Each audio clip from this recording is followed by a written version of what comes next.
Op een keer zaten we bijeen en we gingen festivalletje doen we gingen allemaal werken en we deden dat dat was gewoon een hobby en dit is in feite zo aan uit de hand gelopen hobby die blijkbaar elk jaar gegroeid is. Dus nee, we hadden dat zeker in het begin nooit niet voorspeld dat dat tot deze proporties zou kunnen uitgroeien. In feite, ik denk dat wij zo met ons gevier elkaar een beetje aanvullen. Hè? En op dat moment was ik waarschijnlijk degene die het beste kon tellen. En bij gevolg ben ik zo wat ingegroeid in wat ik nu doe, het financieel gedeelte van het festival. Hè. Dus ik denk dat ik heb ongeveer altijd hetzelfde gedaan. Ja. Ik denk dat we met 2.000-3.000 man begonnen zijn en we zitten nu op 62.500, dus dat is per dag. Hè. En dat zijn dus, dat is een veelvoud van wat we vroeger hadden. Hè. We hebben heel veel vrijwilligers. Hè. We hebben bijvoorbeeld in ons kassa hebben we mensen die al 25 jaar dat komen doen. Dat zijn telkens vaste verenigingen die bij ons komen werken en dat zijn al 25 jaar bijna dezelfde mensen. We worden stilletjes aan ouder, maar die mensen die beginnen stilletjes aan hun kinderen mee te brengen en zo loopt dat verder.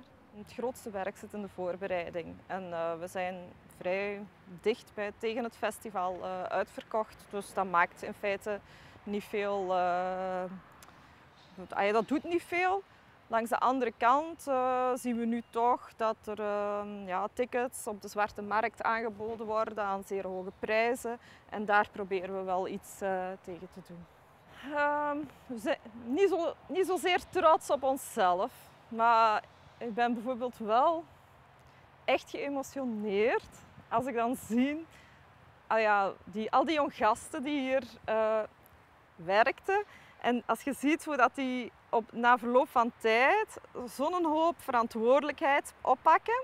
En hoe moet ik dat zeggen, er zitten mensen bij als je hier aankomt en je ziet die lopen, dan denk je, oh fijn, die is er, dus dat en dat is in orde. Daar ben ik wel trots op. En vooral wat ik heel trots op ben, omdat we zijn een groep mensen, we komen wel gedurende het jaar bij elkaar, maar we werken niet gedurende het jaar bij elkaar. En in de zomer valt dat blijkbaar allemaal ineen en dat is precies een geheel dat terug bij elkaar komt en je ziet alles valt in elkaar en in één keer staat dat daar. En daar zijn we wel heel trots op. Ja, het is een manier om je zomer door te brengen, zeggen we altijd. Dit is in feite, dat is in feite een groot dorp, een grote familie en je komt elk jaar dezelfde mensen tegen en elk jaar komen er een paar nieuwe bij. Maar het feit dat dat geheel schoon op zijn plaats valt, daar zijn we heel trots op. Tijdens de zomer hebben we geen vrije tijd, maar dat is niet erg. Hè. Dat compenseren we wel in de winter. Ja, wat blijft u altijd bij? Wat mij meestal bijblijft, zijn de eerste seconden dat de festivalgangers binnenkomt. Dan vind ik, ik probeer dan ook altijd dicht bij het podium of op het podium te gaan staan om die eerste festivalgangers zien terrein op te komen en dan ben ik wel echt geëmotioneerd. Omdat dat is zo het moment van de aftrap en dan dat blijft mij altijd bij elk jaar.